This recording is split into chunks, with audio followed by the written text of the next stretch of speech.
RCR, la red que comunica y une al Perú. Doctor Víctor Zamora Mesías, exministro de Salud, director de Gobiernos Consultores, Medicinas y Salud, a quien agradecemos por este contacto. Muy buenas tardes, doctor. Muy buenas tardes, señor Lizardo. ¿Cómo está? Muchas Muchas gracias. gracias por tener su espacio. No, al contrario. ¿Cómo evalúa, doctor, usted por su experiencia y también su conocimiento, esta situación del dengue, los casos que se han incrementado y sobre todo las muertes que se han producido, esta situación que estamos viviendo en nuestro país? Bueno, para ya todas las peruanas y todos los peruanos no es un secreto decir que estamos enfrentando un embate durísimo de una epidemia de dengue cuyo virus está presente hace 30 años en el Perú, o sea, no es un enemigo desconocido, pero que en este año en particular ha crecido de manera inusitada, desbordando la capacidad de respuesta del Estado, no solamente del Ministerio de Salud, del Estado en su conjunto. ¿Por qué? En primer lugar, porque el zancudo se reproduce en lugares donde no hay agua. Y lo que revela esta epidemia es el deterioro y en algunos casos la inexistencia de servicios de agua que todo peruano o peruana de vida digna debería tener. Por lo tanto, esto ya nos ha sobrepasado. Al no tener agua de manera permanente, las personas se ven obligadas a copiar el agua en diferentes recipientes, lugar donde se transmite, se reproduce el zancudo. La otra parte del Estado que ha fracasado es la capacidad de los municipios y gobiernos regionales de controlar, de vigilar y controlar ya cuando el zancudo está creciendo. Y el tercero es el sistema de salud, fragmentado una vez más, se ve rebasado por la enorme cantidad de pacientes. Entonces es el colapso nuevamente del Estado en su capacidad para proveer servicios de agua, de vivienda, de saneamiento básico, de protección y finalmente de recuperación de la salud. Ujú. Ahora, doctor, una situación que hemos pasado nosotros con el COVID-19 y que no se ha tenido la experiencia necesaria. ¿Qué es lo que ha pasado? ¿Descuido? Porque esto ya se estaba previendo porque las lluvias eran intensas en un momento y aparte de los casos que se daban de perjuicios por parte de tantas lluvias e infraestructura, también en la cuestión de salud ya se estaba advirtiendo, ¿no? Ciertamente, pero hay que remitirnos también a quiénes son los responsables de responder ante esta emergencia. Son funcionarias y funcionarios, desde la presidenta de la República hasta el alcalde distrital, todos nuevos en sus funciones, absolutamente todos, algunos que emergen producto de la crisis derivada del intento de golpe y otros de la elección popular. Todos y todas las que están en función pública en este momento al frente del dengue son nuevos en sus funciones. A esto se agrega, por supuesto, la crisis climática, el deterioro de los servicios y, como usted bien lo dice, nos muestra nuevamente lo débil que es nuestro sistema de salud. Solamente para ponerle un ejemplo, nosotros debemos estar alrededor de los 120.000 casos de dengue en este momento. Después de 5 meses de iniciada la epidemia este año. Sin embargo, ese número de casos nosotros lo teníamos prácticamente un mes durante la COVID. Para que vea lo débil que es Ujú. nuestro sistema. Con pocos casos o relativamente pocos casos, inmediatamente los servicios colapsan. Piura es el emblemático en ese sentido. Ya fue golpeado durísimamente por el COVID, ahora lo es por el dengue, como lo es Lambayeque, como lo es Tumbes, Ancash y Lima. Ujú. Pero doctor, ¿cómo entender entonces si las autoridades de salud salen en una conferencia de prensa, la propia ministra, en decir que prácticamente el dengue está controlado en el país, que no hay que preocuparse, cuando la situación es otra, ¿no? En Piura, por ejemplo, como usted lo ha dicho, y también los informes dan cuenta que los hospitales han colapsado. ¿Es una irresponsabilidad entonces de parte de la autoridad de salud decir ello? Ciertamente no son las más las expresiones más atildadas por parte de la ministra, que probablemente ha sido mal orientada, mal asesorada y producto de ello, hoy el día de hoy ha habido cambios dentro de la estructura de su propio equipo de gobierno, ¿no? Porque la han inducido al error, por tres razones. Una primera es que el control del dengue significa controlar la fuente donde se reproduce el zancudo, que es el agua. La ministra de Salud no tiene ningún mandato para responder a las necesidades de agua. Ujú. Lo tiene la ministra de Vivienda, los gobiernos regionales y el ministerio y los gobiernos locales. En segundo lugar, la atención de los pacientes. La atención de los pacientes no es responsabilidad de la ministra de Salud, es del gobierno regional desde que se emitió la ley de descentralización y donde prácticamente los gobiernos regionales en salud son autónomos. En tercer lugar, yo creo que ha habido un exceso de entusiasmo, de optimismo en creer que el cambio de clima que estamos viendo el día de hoy iba a producir un rápido descenso de la temperatura y por lo tanto de las condiciones para la reproducción del zancudo. Y no han sucedido.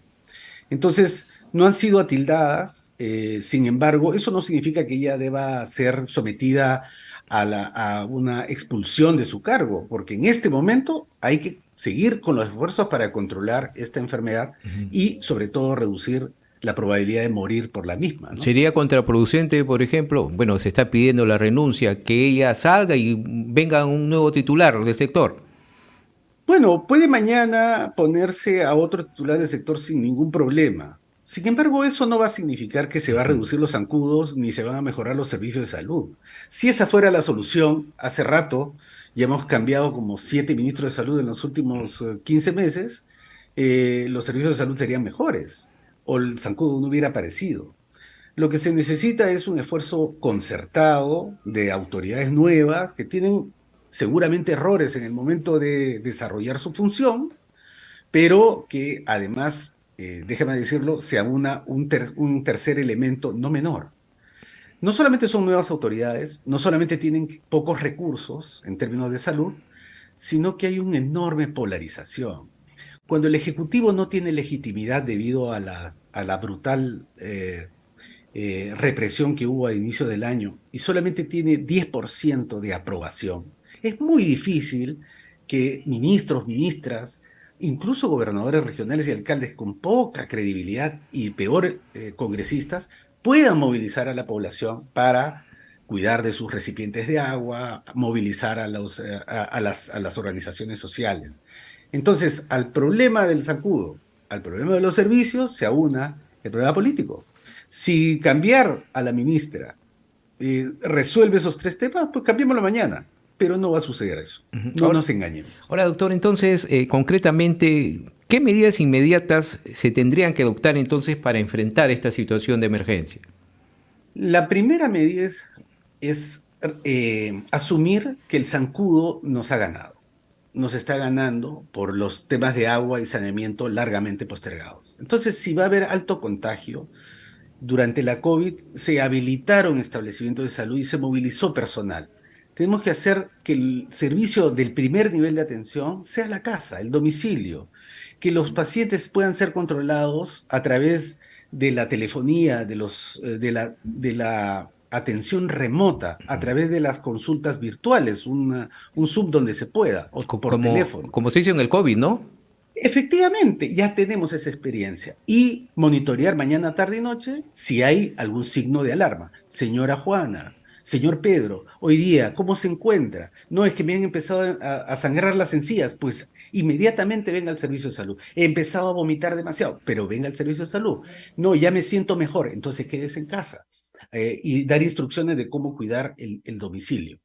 Eso lo tiene que hacer el gobierno regional, lo tiene que hacer el gobierno regional fundamentalmente, apoyado por el Ministerio de Salud, movilizando recursos. Incluso durante la pandemia se movilizaron personal desde Puno hasta Loreto en el momento más crítico de la primera ola y se siguió haciendo. Esta también puede ser una oportunidad para ello. Ujú. Bien, en este caso, hoy, por ejemplo, el gobierno ha declarado en emergencia establecimientos de salud del MINSA y los gobiernos regionales por 180 días, ¿no? Dice los servicios y establecimientos de salud del Ministerio de Salud y de los gobiernos regionales han sido declarados de emergencia 180 días ante el grave riesgo de suspensión de continuidad de las atenciones médicas que brinda la población. ¿Cómo entender una declaratoria de emergencia? ¿Soluciona en parte ello, doctor?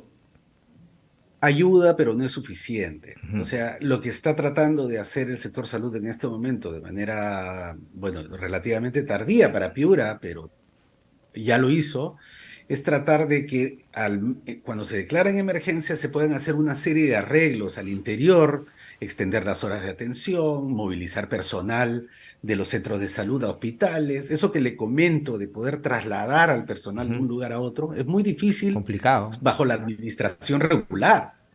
Uno tiene que declarar emergencia y decir, señor, usted ya no trabaja acá, va a trabajar allá porque es allá donde se necesita. No, que esta es mi plaza. No, ya no es su plaza. Estamos en emergencia. Se puede movilizar al personal, se puede invertir más rápidamente en los establecimientos, pero ya estamos con 160 de nuestros compatriotas fallecidos. Entonces, es una buena medida.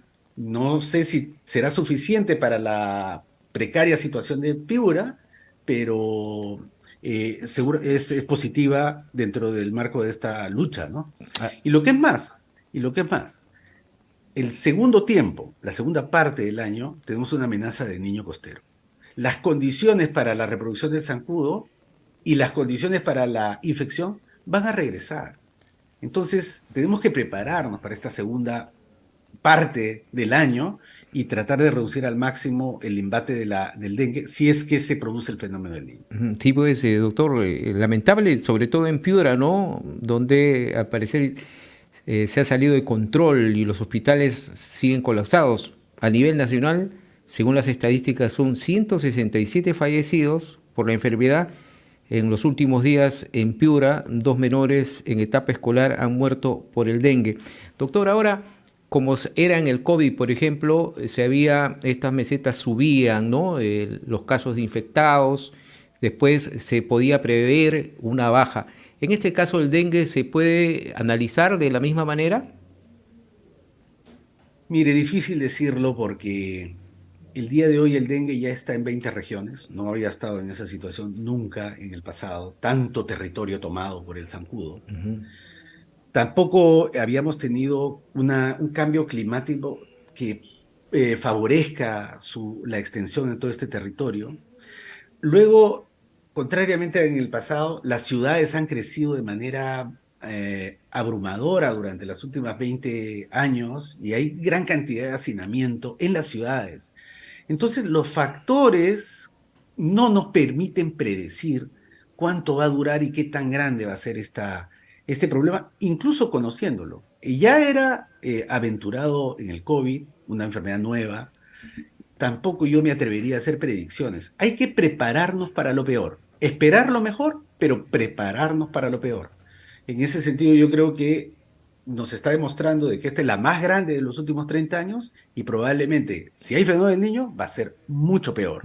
Entonces, ¿qué hacemos cambiando a los funcionarios, pidiendo cabezas? No, eso no soluciona el problema, soluciona nuestra ansiedad, pero no el problema. El problema es que en el futuro tenemos que defendernos de la picadura del zancudo y en segundo lugar, mejorar la capacidad de nuestros servicios para atender mejor a las personas con lo que tengamos. Ahora, también mayor información sobre esta enfermedad, ¿no, doctor? Por parte de las autoridades, tanto del gobierno central como las autoridades locales, regionales. Ciertamente, especialmente en lugares como Lima, que hoy día ya llega cerca a los 10.000 casos, que para los limeños era desconocida esta enfermedad, al menos para los que viven mucho tiempo en Lima. No es así para los habitantes de Piura, Tumbes, Lambayeque, La Libertad, San Martín, Ucayali, Loreto, Amazonas, y la zona selvática de Cajamarca, que más o menos han vivido con esta enfermedad los últimos 30 años, así que la conocen a la perfección. Ahí hay que hacer otras estrategias, ¿no? En el caso del norte. En el caso del centro son distintas. El caso de Ica también es distinto. Por ejemplo, en Ica se ha producido una epidemia como nunca antes y con altísima mortalidad. Sí. Entonces, cada región va a tener diferente énfasis y como usted lo señala, la comunicación es fundamental. fundamental, especialmente en Lima. Ojo, doctor, también que este mismo mosquito, estamos hablando nosotros del dengue, pero este mosquito también es transmisor del chikungunya y el Zika, ¿no? Y no solamente del Zika y chikungunya. El día de ayer se han reportado 3 fallecidos de fiebre amarilla en Ayacucho. El dengue, el Aedes aegypti, transmite la fiebre amarilla en las zonas urbanas.